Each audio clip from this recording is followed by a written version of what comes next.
working on these ports here. I took them out, and even though the glass was stuck in kind of halfway decent, it's some areas where it just didn't have any sealant around it, like right here, doesn't have any sealant, and some of the bolts didn't have any sealant on them at all. And you could tell on the inside because the little washer thing that the little plastic cover plate snaps over, they were not stainless, and they were all just rusted away. And you could see where water had been getting in some of the screws from the inside, and you could see where it had stained the teak. But I've got them all out, so I'll be replacing all of the bolts and the nuts and rebedding. I'm not going to take these pieces out here. I'm going to clean them good inside and out, and I'm going to rebed it. This is white silicone here, and you can't hardly get that stuff off, so I'm not even going to try. I may get some of the big bulky stuff off, but I'm not going to try to completely remove all that. Because it is bonded in with that silicone. So I'll just clean it up good, scrape off some of it, and clean it real good, get all that dirt and grime out, and then rebed it, probably with either life caulk or 3M 4200 or something like that. Getting ready to rebed these fixed ports on this Com-Pac 16. This is the interior lenses. I've cleaned them as good as I could with just some Dawn dishwashing soap and water. Cleaned them up a bit, and I've wiped down the outside good and cleaned off the dirt around the rim here with some acetone, and then just some mild soapy water, and washed off the lenses. I also washed them off on the inside. The little plastic snaps that covers up the bolt and nut on the inside, I have found that a number 10 finish washer or countersink washer turned backwards works pretty good for those little black plastic cover snaps to snap onto. And I'm using life caulk, boat life caulk, to bed these bolts with. Like I say, the lenses were sealed pretty good on these things, but the old bolts didn't have any sealant on them at all, so there's no wonder they were leaking.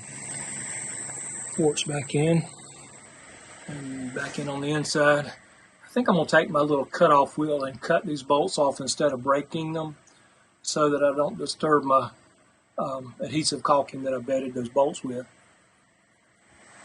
And I used a countersink washer or trim washer upside down to put these little black trim covers back on with. And what I have found, if they don't quite want to stay on, you can take a flat screwdriver and just kind of ping the edge of those washers out just a little bit, and then they seem to snap on and hold pretty good. I have also put just a little bit of adhesive caulking on the inside of the cap whenever I snap it on, and that helps them stay on real good too.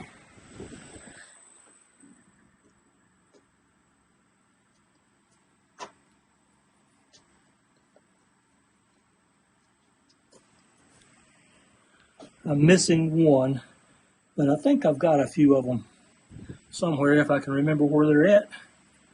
Go scrounge up another one. All the rest of them are on. Well, looking through my pile of secondhand stuff, I found one of these little button cover things here. I put just a little tiny bit of adhesive caulking on the inside of it, and that snapped on, and then that adhesive will hopefully keep it, yeah, there it snapped, keep it from coming off. So that's the last one. These little ports are a bit aggravating to take out and try to rebed and put back together. It's actually two put back to back to make it double layer and to trim off the inside, but they're a little bit of a pain, especially working by yourself, it's doable, but it's just, you can just kind of like barely reach from outside to up here. But I got them in. Well, it's 97 degrees and it's bright sunshine. Very hot, very humid. But I'm out here in the shade trying to do a little something. So what I'm doing is, this is for a Com-Pac 16. This is a little bowsprit insert. And it's, as usual, they split down the middle. And took a biscuit joiner and just cut some cuts in it, and gonna put it back together with some biscuits in it like that to help align it. So when it goes together, that will kind of automatically align it. And I'm gonna use some thickened epoxy and glue this thing back together. I just made just a quick and dirty little jig here. Put down some plastic on the backer here, and whenever this thing here slides in, it'll wedge it. There you go. When this thing slides in my little jig here, it'll force it to come up tight. So I just push it in like that and it comes up tight. And I'll put some weight on it to keep it down nice and flat. And I'll just put it together with some thickened epoxy here in a little bit. I'm gonna try to get that done today, this afternoon. Working on some other stuff this morning. So now, after just sanding it a little bit, it all but disappears. So, back out here working on this Com-Pac 16 again this afternoon.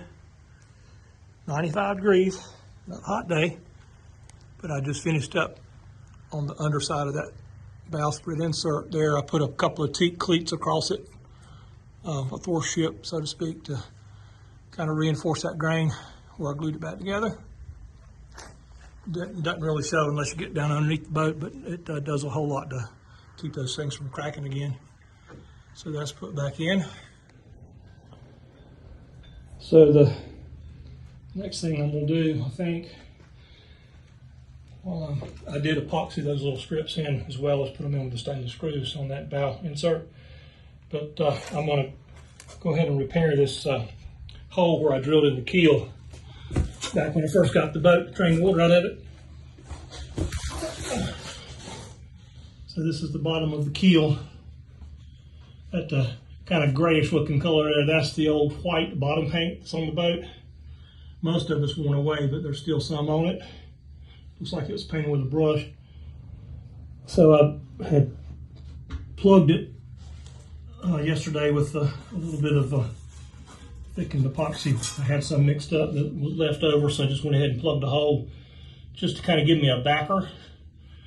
And originally that hole was nowhere near that big. What I did was use a taper bit and like a countersink bit, and kind of tapered it out to give me a little bit more surface area.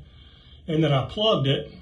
And now what I'm getting ready to do is take a flat disc and I'm gonna grind that down to a taper and get rid of the gel coat so that it'll have a good bond, and just kind of taper it out. And then I'll put in about a 3-inch circle, like a 1-inch circle, a 2-inch circle, a 3-inch circle of some 1708. Okay, I've got that spot ground out to a nice deep little taper there. And I've got it all wiped down clean good with acetone. I'm letting that off gas evaporate. And then I'll get ready to just put me some little plugs over there. And there's my 3 patches. That's 3 layers of 1708. That's about 1 1/4 inches up to about 2 3/4 in the long direction, about 2 1/2 that direction there. That's what I'm getting ready to put back in there. And that should fill it back in pretty close. There's not a lot of room under here, but and I'm gonna wet it out first a little bit, and then I'm going to wet out my pieces here before I stick them in place. All right, I'm going to be using the matte side against the repair, and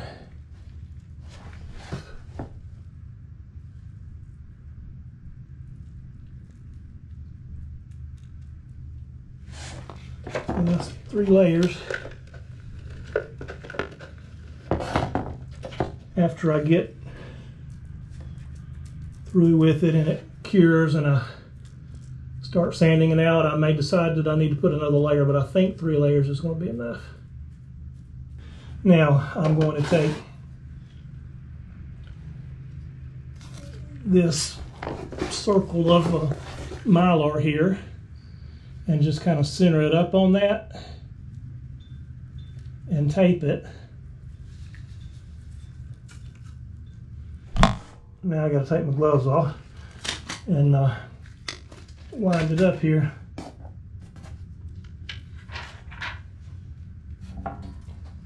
My hands are soaking wet with sweat inside my gloves. I got to dry my hands off.